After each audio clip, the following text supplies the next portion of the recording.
Hello, and what I want to do is make a quick video on reviewing Unit 2, which is on biochemistry.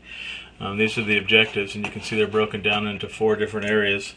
We do the A test, the B test, the C test, the D test all together, but the A is broken down into different things. Some of them are actually shared, as you can see, that can use the pH scale, describe how the pH scale and temperature affects the enzymes. But basically elements and compounds is B and enzymes is D. So introduction, water, elements, macromolecules, and enzymes. And that's what the following slides are going to be showing, I hope. First one here is actually showing you CHNOPs, which are the 6 elements on the periodic table that make up all organic building blocks. You can see we start off with hydrocarbons. Doesn't really say CHNOPs down here, but you get the idea. We've put hydrogen and carbon together to make hydrocarbons. We throw in oxygen and we can start making carbohydrates and lipids. We throw in nitrogen, we can make amino acids and some proteins. Throw in sulfur, we can make more amino acids and proteins. Throw in the phosphorus and we can actually make nucleic acids, RNA and DNA. So these are the 4 organic compounds that make up everything: carbohydrates, lipids, proteins, which are made of amino acids, and nucleic acids, which make up RNA and DNA. Some of these do require additional elements like iron, copper, magnesium to make some of the proteins, and we'll see those when we talk about the 20 amino acids that make up all the proteins. This third slide is actually showing you a periodic table, maybe a little different than you're used to. But this periodic table actually talks about its valence levels. The first valence level holds 2 electrons. You can see hydrogen over here has 1, very unhappy. Helium over here has 2 protons, so it would have two purple blobs. And in an atom, the positive charge of the protons is negated by the negative charges by the electrons. So the first valence level, which you can see in this oxygen, or that nitrogen, or this neon, or all these atoms, and I hate that when that happens.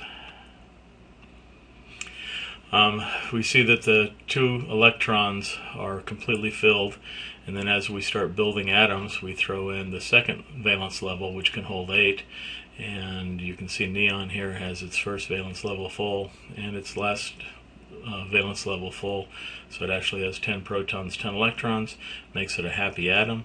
These are the noble gases, which are the happy atoms in the periodic table, and everybody else over here is striving to get their valence levels filled.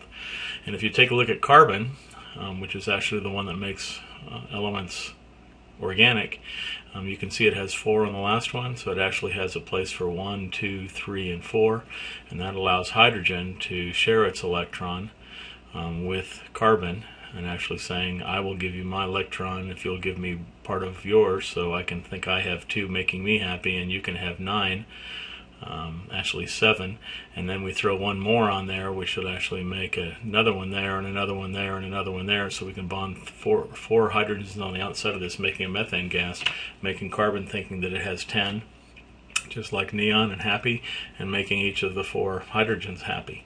So that's all trying to get itself into this noble gas level, and this is how we actually bond things.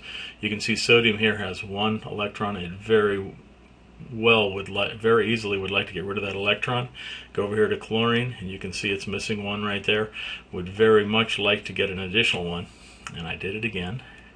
Very much like to get an additional one, and what it does, this is a covalent bond where hydrogen and carbon actually share their electrons. This is an ionic bond where the sodium will lose its electron, give it to chlorine, giving chlorine a negative ionic charge and giving sodium a positive ionic charge, and you put them in an aqueous solution and they'll find each other and they'll stick together as sodium chloride, giving us regular salt.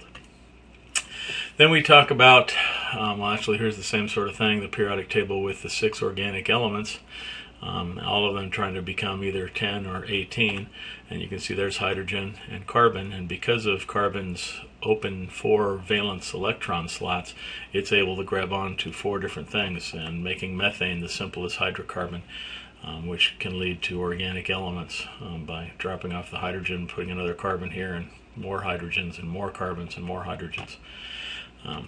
So here is a pH scale, which is actually the power of hydrogen. Take hydrogen ions. This is the level or the measure of the amount of hydrogen ions going this direction. It's a logarithmic scale, so getting to a 6 is 10 times more acidic than a 7. A 5 is 10 times more acidic than a 6, or 100 times more than a 7. Here's 1,000 times more, 10,000, 100,000, a million, 10 million times more acidic than a 7. Hydrochloric acid, incredibly acidic material. Going this way, we get hydroxyl ions. So if you don't have hydrogen, you have hydroxyl, and we're going 10 times more, 10 times more, 100 times more basic, or 100 times more hydroxyl ions than a 7. And then some of the things I want my kids to remember: milk of magnesia, antacid, seawater, and eggs, all on the basic or the alkaline side. And then I'd also like them to know pure water and blood, normal rain, a little acidic. Throw in about 4.5 to 4 if we talk about acid rain. But I'd also like them to know vinegar and soda, as well as stomach acid. So when we talk about pepsin, which is an enzyme for breaking down proteins, which likes the pH of 2. This is why pepsin likes a pH of 2 and why it's actually in stomach acid. Upset stomach, a little more acidic, so if we actually throw in an antacid with a pH of 10 into an acidic stomach, we can make it back into a 2, making it happy. And then we talk about reactions, where we throw in reactants and we get products by throwing in energy. This is actually photosynthesis, how a tomato plant can actually make carbohydrates, or C6H12O6, the monomer for all carbohydrates. It's a glucose molecule, plus producing oxygen. If you want to balance the equation, we got to write it like this, because we need 6 carbons to make those 6. We need 12 oxygens plus 12 more to make that 12, and oxygens. So we get 6 there, and we get 12 here to make 6 there and 12 there. We actually do get 6 oxygens every time we throw in 6 carbon dioxide, 6 waters, and then we get 1 sugar and 1 oxygen, which makes animals happy. I guess that makes animals happy too. Even though the plant is making it for its own food source, we sort of steal the energy from the plants as we eat the maters off that tomato plant. Then we talk about a water molecule. Water molecule is a covalent bond, and if you take a look at oxygen, it's not shown. There it is. Oxygen actually has an empty one there and an empty one there. Water, which has an empty one there, one water will come in and share its electron. If oxygen will share its electron, another hydrogen will come in and share its electron. If oxygen will share one of its electron, which actually makes the first level of valence full, and oxygen has 8 on the outside. Each hydrogen has 2. It makes a happy molecule out of 2 very unhappy atoms. But with the electrons spending most of their time around the oxygen, we get a negative end of a water molecule near the oxygen, and we get a positive end because the electrons are not spending much time around the hydrogen ions, or atoms. We get a plus end there, and this allows cohesion and adhesion, where water can stick to other water molecules. The negative hydrogen will stick to the oxygen. If you've ever done a belly flop, surface tension, due to the cohesion of water, very strong, and adhesion, where it sticks to almost everything else, like windshields, or you if you come out of a pool, or anything else that has a positive, negative, or even neutral charge. And then we talk about how we take a monomer, one part of an organic molecule, and we actually put them together through a process of taking this hydroxyl ion and this hydroxyl ion, splitting this one, taking one hydrogen, taking this hydroxyl, putting it together and making water in a process that's called dehydration synthesis, removing water to build a monomer. And you can see that oxygen actually makes an oxygen bridge, which actually bonds the 2 sugars together, taking a simple sugar into a little bit more complex sugar. Or we can actually take water and put it back in through a process called hydrolysis, or hydrocutting, and actually break a polymer back into a monomer. For organic compounds, again, carbohydrates, proteins, lipids, and nucleic acids made by the chenops.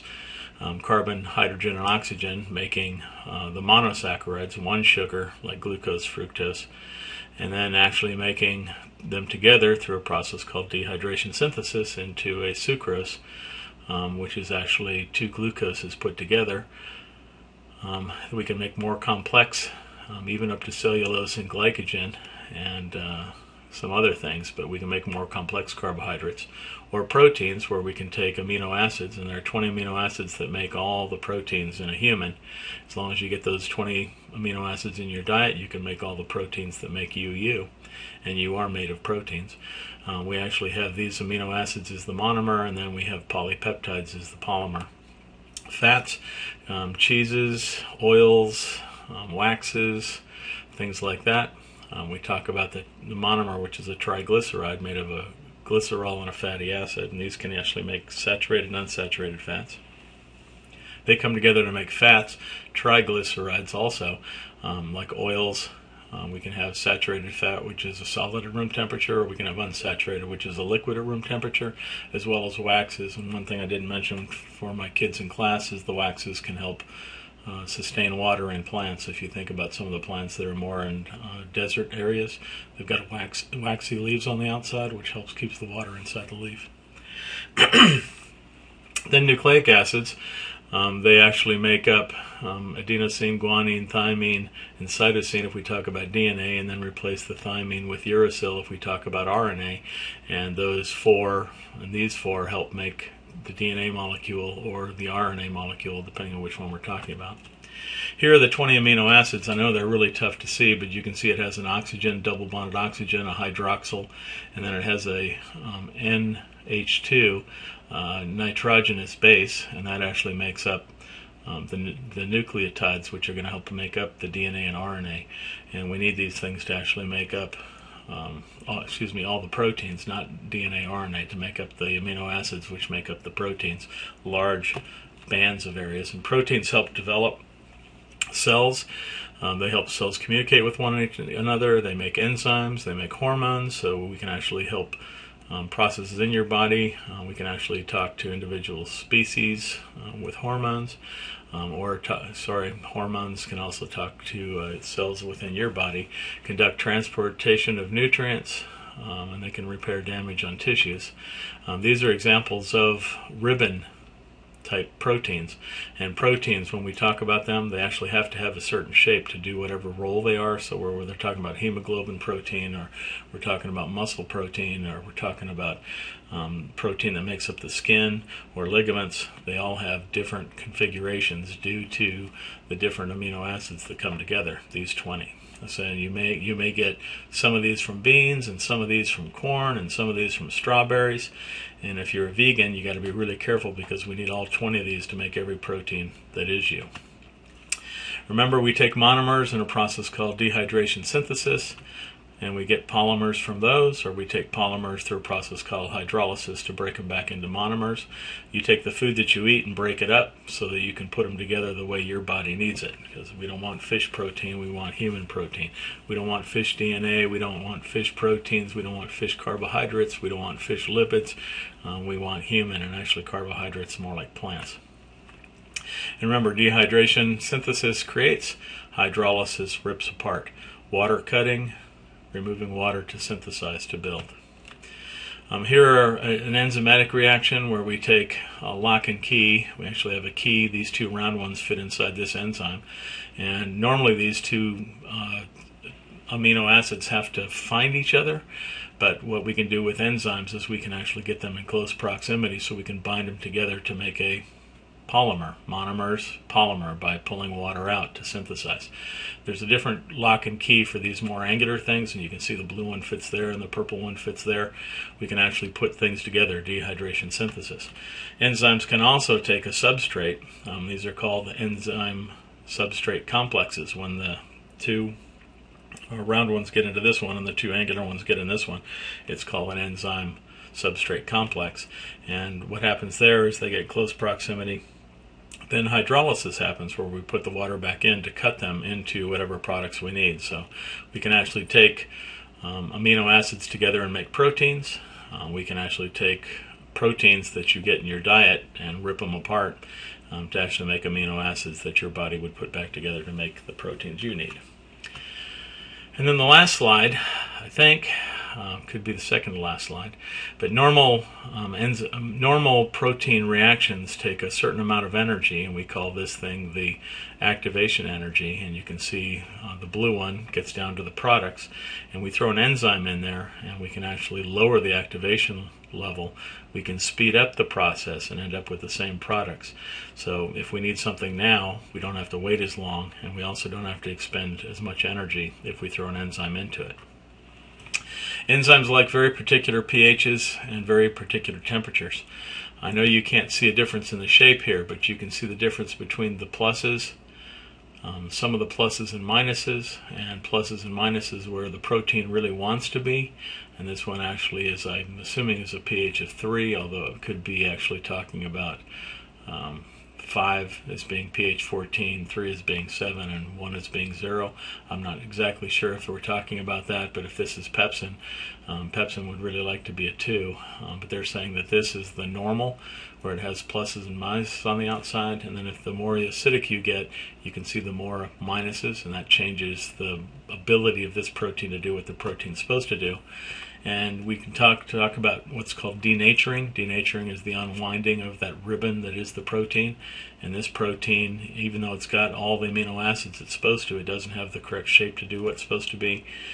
Here is the protein in an egg, and you guys all know if you microwave it or cook it, you can change the protein very visibly.